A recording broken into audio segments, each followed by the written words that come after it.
নীতি আয়োগের বৈঠকে মুখ্যমন্ত্রী মমতা বন্দ্যোপাধ্যায় ওয়াকআউট করে বেরিয়ে এসেছিলেন এবং অভিযোগ করেছিলেন তাকে তার বক্তব্য বলতে দেওয়া হয়নি, তার মাইক্রোফোন বন্ধ করে দেওয়া হয়েছে। এরই প্রতিবাদে সোমবার রাজ্য বিধানসভায় ডক্টর মানস রঞ্জন ভূঁইয়া একটি প্রস্তাব আনেন, যেখানে এই ঘটনা আলোচনা ও নিন্দা জানানোর জন্য আলোচনা শুরু হওয়ার কিছুক্ষণের মধ্যেই প্রতিবাদ জানিয়ে ওয়াকআউট করে বিজেপি বিধায়কেরা বিধানসভার বাইরে এসে বিক্ষোভ দেখাতে থাকেন এবং শাসক বিরোধী স্লোগানও তোলেন।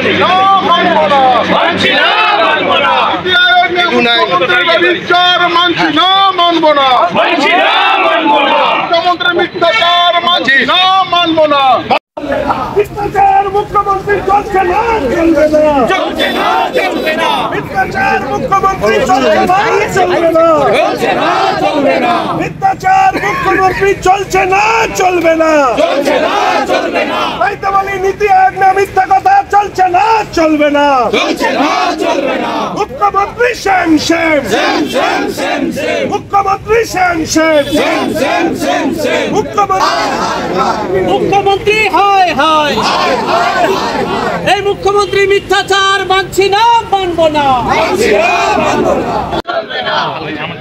আজকে সরকার পক্ষ দ্বারা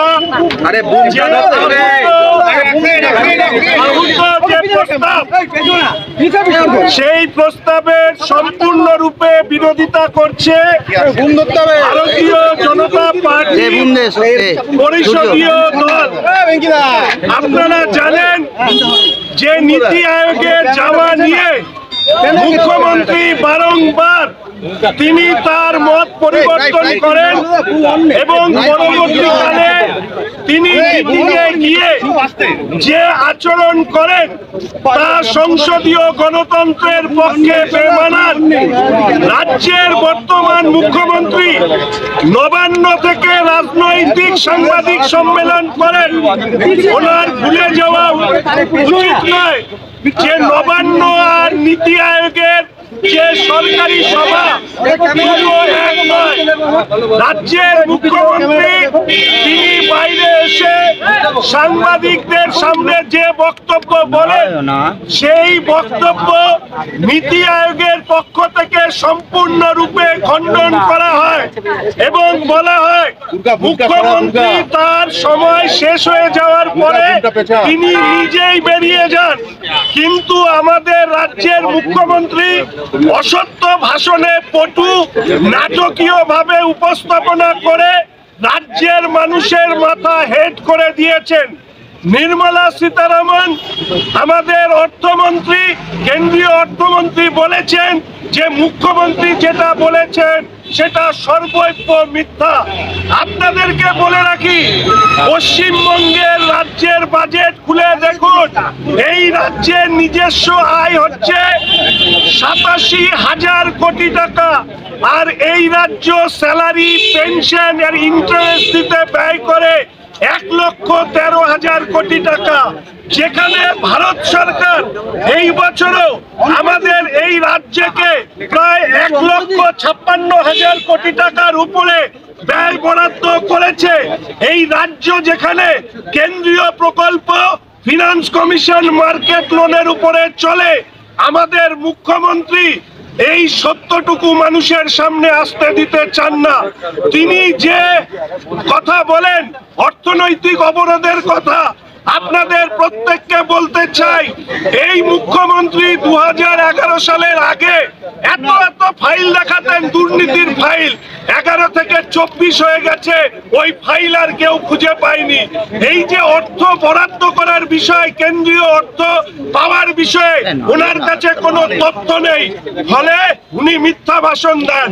আর মুখ্যমন্ত্রী অর্থনৈতিক অবরোধের কথা বলেন।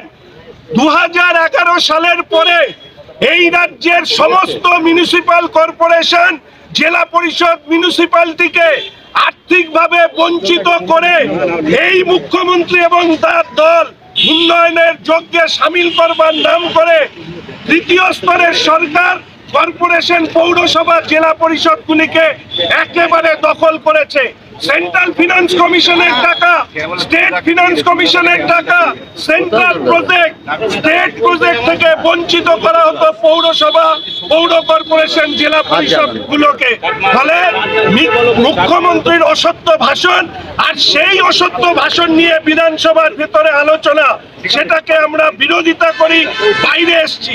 আপনারা দেখেছেন যে স্পিকার সাহেব, তিনি আমাদের মাননীয় মন্ত্রী ফিরহাদ হাকিম সাহেব, তিনি যখন বলেন হিন্দু, খ্রিস্টান, জৈন, শিখ, বৌদ্ধ এরা হচ্ছে জন্মগ্রহণ করা মানে হচ্ছে দুর্ভাগা, এনাদের নাকি দাওয়াতে ইসলাম দিয়ে ওনার ধর্মে নিয়ে আসতে হবে, সেইটা নিয়ে আলোচনা হবে না, আলোচনা হবে মুখ্যমন্ত্রীর মিথ্যা ভাষণ নিয়ে। ধিক্কার জানাই এই ধরনের আলোচনাকে, এই আলোচনা করবার জন্য। ধন্যবাদ।